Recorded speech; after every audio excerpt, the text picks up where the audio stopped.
le mouvement Y en a marre, le mouvement Frappe France Dégage, l'association Africa Jom Center de Alioune Tine, le mouvement Les Gilets Rouges et tant d'autres ont pris l'initiative cet après-midi de convier à cette conférence de presse. Il n'y a pas de micro, il va falloir bien écouter. On s'écoute. Nous avons pris l'initiative, plusieurs organisations de la société civile, en collaboration avec le FNDC Sénégal, avec nos frères guinéens, d'inviter à cette conférence de presse pour manifester d'abord notre soutien et s'exprimer avec les Guinéens qui vivent parmi nous, notre indignation, et annoncer le programme qui va s'en suivre en soutien à ce peuple guinéen qui aujourd'hui, comme tout le monde le sait, est en proie à la déstabilisation et en proie à une régression démocratique par le fait de décisions démocraticides dont la seule personne responsable, c'est le président Alpha Condé. De quoi il s'agit? Après avoir connu la dictature, après avoir connu des coups d'État, après avoir connu toute forme de violence, les Guinéens ont finalement trouvé la stabilité avec des élections présidentielles régulièrement organisées par la Constitution et qui donnent la possibilité à chaque candidat, s'il gagne, de faire 2 mandats. Aujourd'hui, c'est ce consensus fort qui a ramené la paix et la stabilité, l'espoir en peuple de Guinée-Conakry, qui est aujourd'hui menacé. Comme vous le savez, nos différentes organisations se sont engagées non pas pour des pays, non pas pour des personnes, non pas pour des structures, mais nous nous sommes engagés pour des principes de bonne gouvernance, des principes de liberté, des principes de préservation et de sauvegarde de nos démocraties et partout en Afrique. Des principes de lutte contre toute forme d'impérialisme, quand je regarde à côté mon ami Guy. C'est juste dire que nous nous sommes sentis intéressés et nous nous sommes sentis concernés. Que personne ne nous demande, que personne ne nous dise que ce n'est pas une affaire de Sénégalais. Ici, nous ne parlons pas en tant que Sénégalais, nous ne parlons pas en tant que Guinéens. Nous sommes simplement des Africains. Bravo. Nous sommes des Africains qui vivent en Guinée, nous sommes des Africains qui vivent au Sénégal, nous sommes des Africains qui vivent partout sur le territoire africain. Et partout où notre peuple, le peuple africain, sent sa démocratie menacée, sent son épanouissement hypothéqué par des décisions de tierces personnes qui, par cupidité et simplement mues par le pouvoir, veulent remettre en cause l'épanouissement et déstabiliser nos pays, nous nous engageons et nous nous sentons concernés. C'est en cela que nous nous sommes engagés, bien avant même la mise sur pied du FNDC. Ça, il faut le connaître. Nos différentes organisations, et en ce qui nous concerne surtout Y en a marre, nous avons toujours collaboré avec les jeunesses guinéennes, nous avons toujours collaboré avec la société civile guinéenne, de manière déconnectée de toute préoccupation de prise ou de conservation du pouvoir, pour assurer l'épanouissement des peuples. Parce que c'est de ça qu'il s'agit. Il y a eu plusieurs allers-retours, il y a eu plusieurs échanges jusqu'à la mise sur place du FNDC. Et quand ils ont mis en place la cellule FNDC Sénégal, tout de suite, on s'est senti impliqué et concerné. Et nous avons fait les différentes péripéties et les différentes étapes. Seulement, jusqu'ici, nous avons estimé qu'au Sénégal, ils s'estiment être chez eux aussi. Parce que les Guinéens sont chez eux au Sénégal. Ils ont voulu organiser des manifestations et à chaque fois, ça a été interdit, autorisé par le préfet de Dakar. Le préfet ne s'en est pas arrêté là. Il est allé jusqu'à leur dire, d'après ce qu'ils nous ont rapporté, qu'ils ne sont pas chez eux. C'est ce que l'autorité leur a répondu. Eh bien, nous, peuple sénégalais, nous répondons qu'ils sont chez eux. Les Guinéens sont chez eux. Et ils ont le droit. Et ils ont le droit de s'exprimer comme ils s'exprimeraient partout ailleurs dans le monde. Donc, nous avons initié cette convergence-là des forces vives du Sénégal et de Guinée pour nous faire entendre, pour montrer notre désaccord par rapport à ce projet démocraticide de troisième mandat de Alpha Condé. Ici présents, les organisations parties prenantes au FNDC. Il s'agit du mouvement Servir la Guinée, du mouvement Marifada, de FEGIDEX, de l'URDG, de UEFR, de PADES, de Model, de Harwood, de Union l'Union fait la force, de aussi Moyenne Guinée, de la Moyenne Guinée, entre autres organisations. Mais vous verrez aussi sur la table qu'il y a Frappe France Dégage, il y a Y'en a marre, il y a Africa Jom qui nous a envoyé tout de suite un émissaire de Aluntine, mais malheureusement il n'est pas encore là. Et d'autres manifestations comme le Forum social sénégalais qui a déjà produit un communiqué. Nous sommes en train de prendre langue avec eux aussi, les Guinées, les Gilets Rouges, le mouvement Les Gilets Rouges. Il y a aussi Affectivistes et d'autres, parce qu'aujourd'hui, plusieurs associations sénégalaises sont préoccupées par ce qui se passe en Guinée et essaient de mettre en place un cadre où on peut exprimer notre soutien, où on peut exprimer notre désaccord par rapport à ce projet démocraticide. Donc, sans plus tarder, je vais juste vous annoncer comment les choses vont se dérouler. Cette conférence de presse est une première étape d'un long combat jusqu'à ce que Alpha Condé décide de retirer son projet de troisième mandat. Après cette conférence de presse, il y aura une série d'actions, d'activités de proximité. Nous allons, avec nos frères guinéens, aller sensibiliser les populations dans des activités de porte-à-porte, avec ou sans les médias. L'objectif étant de sensibiliser et d'informer les Sénégalais de ce qui peut se passer en Guinée et ce qui va se passer en Guinée. Rappelons-nous juste de l'épisode malheureux de ce qui s'est passé pendant la maladie Ebola. Quand la Guinée a eu la maladie Ebola, est-ce que nous avons baissé les bras à l'époque? Est-ce que les Sénégalais avaient baissé les bras? Non. Les Sénégalais se sont mobilisés. Nous-mêmes, Y'en a marre, à l'époque, on avait un projet qui s'appelait Ebola du Finanénière. Parce qu'on s'est dit que, comme disent les Wolofs, quand la maison de ton voisin brûle, il faut se préparer. Parce que le feu va arriver chez vous. Disent les Wolofs. De la même manière, ce qui se trame en Guinée, non pas parce qu'en termes de contagion, parce que les chefs d'État sont ce qu'ils sont, mais simplement, si aujourd'hui la Guinée est déstabilisée, le Sénégal ne sera pas épargné.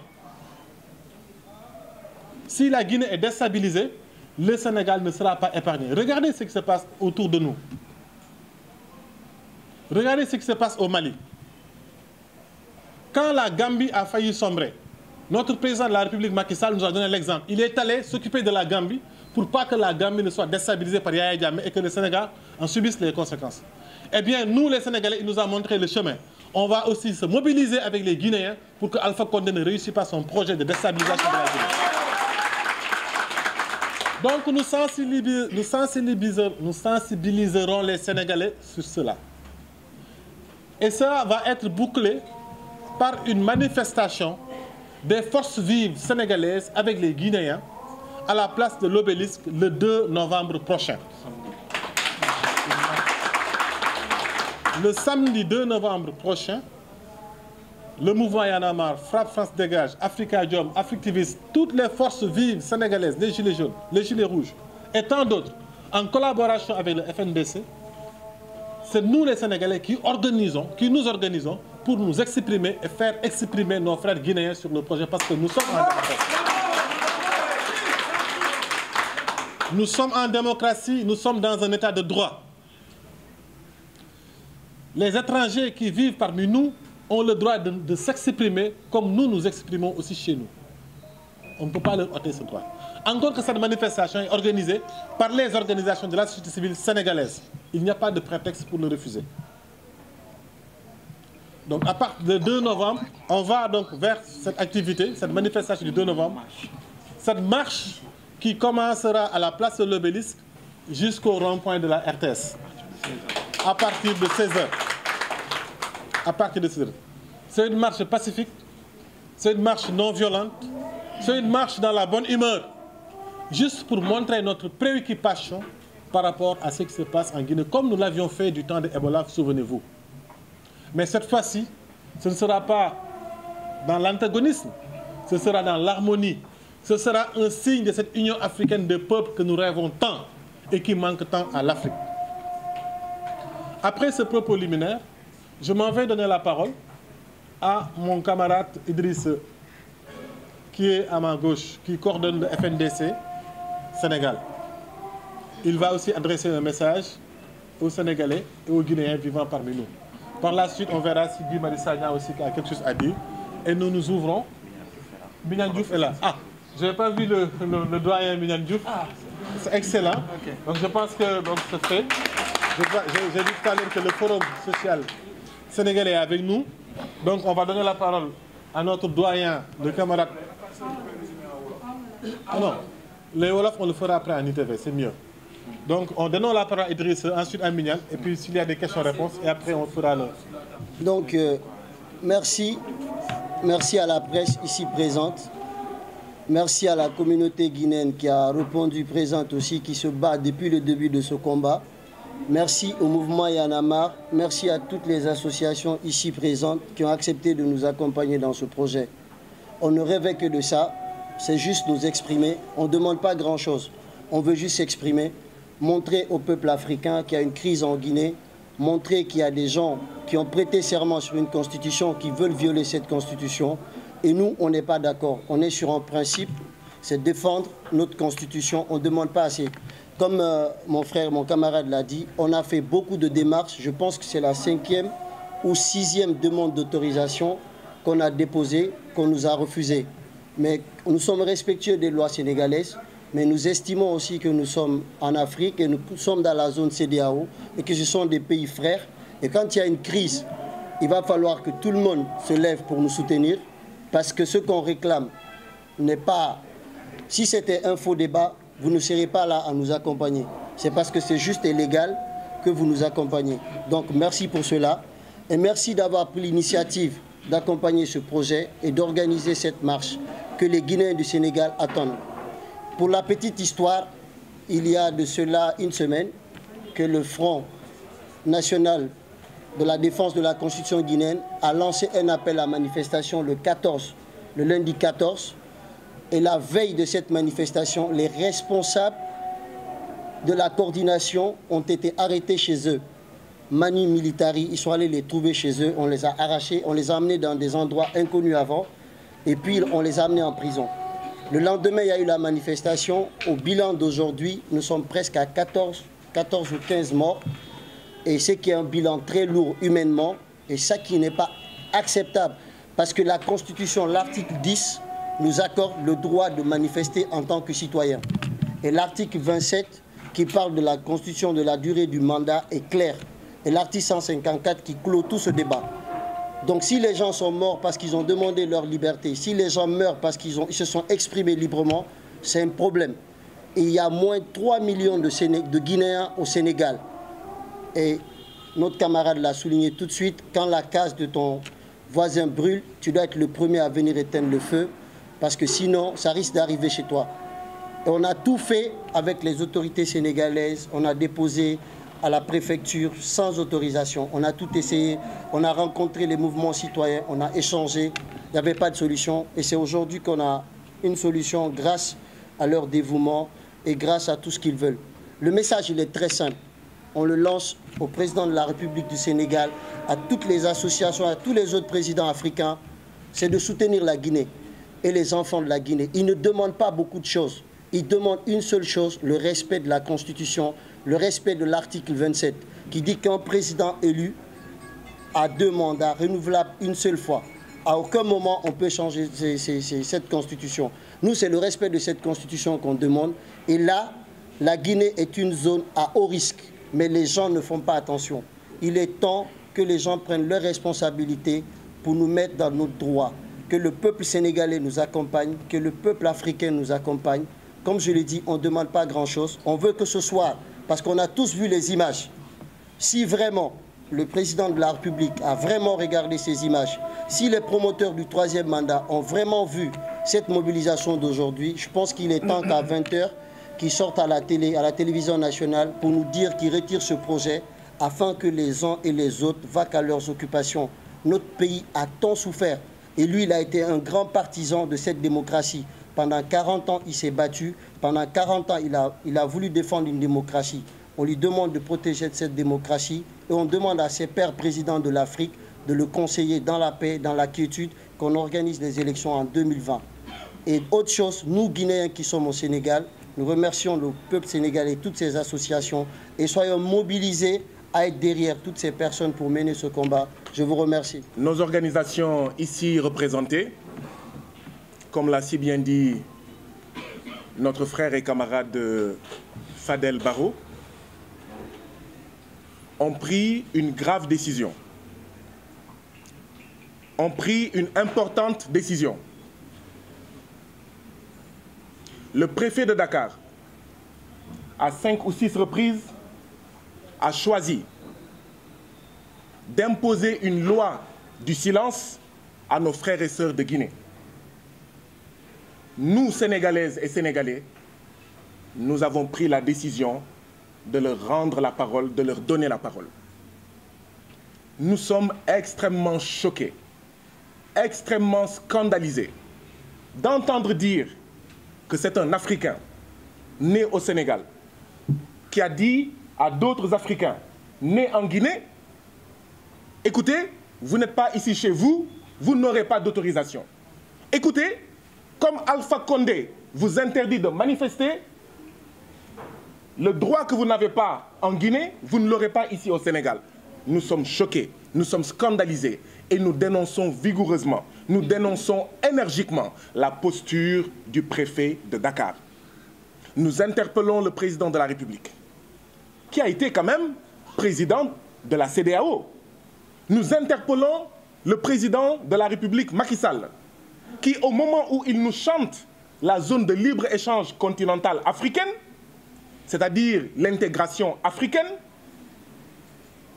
au même moment,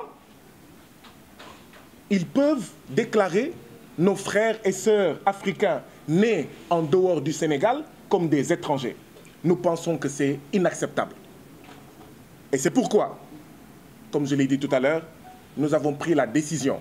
Si le président Macky Sall, à travers son préfet, voulait fermer la bouche à nos frères et sœurs de Guinée, Y en a marre, Forum social sénégalais, Gilet rouge, Africa Jom, Frappe France dégage, etc.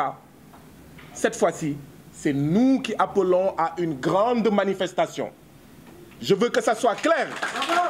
Ce ne sont pas les frères et sœurs de Guinée qui invitent à manifester le samedi 2 novembre à partir de 16 h de la place de l'Obélisque à la RTS. C'est nous, Sénégalais, qui prenons nos responsabilités pour dire venez tous massivement, pacifiquement, manifester ce jour-là pour dire qu'il est temps aujourd'hui de bâtir des ponts entre Dakar et Conakry, entre Conakry et Abidjan, entre Abidjan et Bamako, pour la mise en œuvre du panafricanisme des peuples. Panafricanisme des peuples opposé au panafricanisme des cartels de chefs d'État. Panafricanisme qui ne sert qu'à une seule chose. Allô Macky Sall, il ne faut pas autoriser la manifestation des Guinéens au Sénégal. Allô Alpha, il ne faut pas autoriser la manifestation des Sénégalais en Guinée. Un panafricanisme qui ne sert qu'à une seule chose, à ce que les présidents de la République s'échangent leur expérience en matière démocraticide, en matière liberticide, en matière de piétinement de la souveraineté populaire, de la souveraineté démocratique, en matière de comment il faut duper, tromper son peuple pour lui imposer un troisième mandat illégal et illégitime. C'est pourquoi nous demandons à tous les Africains qui sont actuellement au Sénégal à sortir massivement le samedi 2 novembre à venir dire non. Non à ce qui se trame en Guinée. Et ce qui se trame en Guinée est extrêmement grave. Et nous interpellons à nouveau tous nos chefs d'État. Quand il y a eu le problème avec Yaya Jammeh, ils se sont tous levés comme un seul homme pour mobiliser la CEDEAO. Pourquoi aujourd'hui, quand Alpha Condé est en train d'assassiner nos frères et sœurs de Guinée, qui sont braves, héroïques, courageux et se mobilisent comme un seul homme pour dire non, pourquoi est-ce que ces présidents-là gardent le silence? Mais parce que tout simplement, peut-être, comme le dit la sagesse populaire sénégalaise, Kouy Digle Tchangay, Dangay Sangou, et comme demain, ils seraient tentés de faire comme Alpha Condé, ils n'osent pas dire la vérité à Alpha Condé. Donc, Fadel a raison. Si on ne fait pas attention, ceux qui arrivent à la Guinée arriveront demain en Gambie ou au Sénégal. Ceux qui arrivent en Guinée arriveront au Mali ou ailleurs. Et c'est aujourd'hui qu'il faut dire non. Il faut dire non. Et nous en profitons, et je voudrais terminer par là, pour dire Alpha Condé veut piétiner la Constitution pour s'éterniser au pouvoir. C'est cela le débat, c'est cela la question. Mais dans ce genre de questions-là, c'est là où on trouve les manipulations les plus sordides, les plus fallacieuses et les plus dangereuses. Vous allez entendre des journalistes, vous allez entendre des soi-disant analystes nous présenter la chose comme un problème entre Peul et Malinké, entre Peul et Soussou, entre Konyagui et Peul. Ce n'est pas vrai. Ce n'est pas vrai. Ici, il y a tous les frères et sœurs de Guinée, qu'ils soient Peul, qu'ils soient Soussou, qu'ils soient Malinké, qu'ils soient Konyagui, quelle que soit leur ethnie. Il faut qu'on arrête la manipulation des sentiments religieux dont le seul but est de diviser les peuples pour mieux régner. Il n'y a qu'un seul peuple, c'est le peuple africain. Vive l'Afrique, vive la Guinée, la lutte continue. Merci à nos amis journalistes. Lorsque le problème a commencé la semaine dernière, le Forum social sénégalais avait tout de suite initié une déclaration. Elle a soumis à signature à des organisations dont Afrikajom qui a accepté qu'on co-signe cette déclaration. Donc nous avons été parmi les premières organisations à nous inquiéter de ce qui se passe en Guinée, parce que je voudrais rappeler que le 28 septembre 2009, le peuple africain de Guinée s'était aussi mobilisé au stade et on les avait massacrés, violés et tués. Et ce jour-là, le Forum social sénégalais avait reçu 14 femmes qui étaient victimes de violences et violées dans le stade. On les a reçues de 2009 à 2011 et 2 ou 3 parmi elles avaient accouché ici à Dakar par nos soins, dont une avait accouché des jumeaux. Donc c'est pourquoi quand ça a tenté de se recommencer, nous nous sommes dit ce qui était arrivé en 2009 ne peut pas arriver sans qu'on continue à parler. Ça veut dire donc que ce qui se passe en Guinée, ça concerne tous les Africains. Et nous pouvons vous dire que c'est un test majeur qui, s'il passe en Guinée, va être expérimenté très prochainement en Côte d'Ivoire. Et si ça réussit en Côte d'Ivoire, ça va être déjà donc 2 essais positifs. Ça pouvait sans doute aussi donc être imaginé à tester au Sénégal. Ça, c'est le premier constat du point de vue analyse géostratégique. Parce que l'Afrique n'est pas seule. L'Afrique est un continent convoité. Et ce qui convoite l'Afrique oblige certains de nos dirigeants à ne pas parler quand ça brûle dans les cases. Donc comprenez le silence de toutes nos autorités qui décident au niveau de nos États, mais aussi comprenez le silence de ce qu'on appelle nos partenaires internationaux qui n'ont pas encore voulu parler parce qu'ils pensent qu'il faut laisser passer les choses, le temps que certaines, une dizaine, une vingtaine de personnes soient tuées et après ça passe. Il faut aussi donc se dire Si la Guinée éclate, au même moment où le Burkina Faso est envahi par des feux qui ne cessent de s'allumer tous les soirs et tous les matins, au moment où le Mali est pratiquement divisé aujourd'hui en 2 États, si donc on ouvre la porte du conflit et de l'insécurité en Guinée, le lendemain, le Sénégal va brûler. Parce que du point de vue aussi relationnel, le pays le plus attaché à la Guinée, le plus ouvert à la Guinée, dans l'Afrique de l'Ouest, c'est le Sénégal. Et ce n'est pas un hasard qu'on compte environ 3 millions de Guinéens au Sénégal. Ça veut dire donc que oui, ce n'est pas que la case de l'autre brûle, c'est notre case commune qui est en train de brûler dans une de ces parties. C'est la case africaine de l'Ouest qui est en train de brûler. Ce n'est pas une case des Guinéens, c'est la case de l'Afrique de l'Ouest qui est en train de brûler dans la partie la plus sensible. Il nous faut donc comprendre ça de ce format-là et nous mobiliser. Ce qui interdisent à des Africains vivant au Sénégal de manifester pour dire non à ce qui se passe en Guinée, mais c'est parce qu'en vérité, ils n'ont pas leur liberté de pensée et de décision. J'ai vu dans des images où les Africains en Europe sont en train de manifester contre ce qui se passe en Guinée. Comment est-ce qu'on peut admettre que des Africains manifestent en Angleterre, en France, en Belgique, en Allemagne, aux États-Unis, et qu'on ne puisse pas accepter que ces mêmes Africains qui partagent la même case avec les Guinéens puissent se dire nous ne voulons pas que la case brûle et nous voulons seulement attirer l'attention de ceux qui décident ou ceux qui ont envie de tripatouiller une constitution pour se maintenir au pouvoir.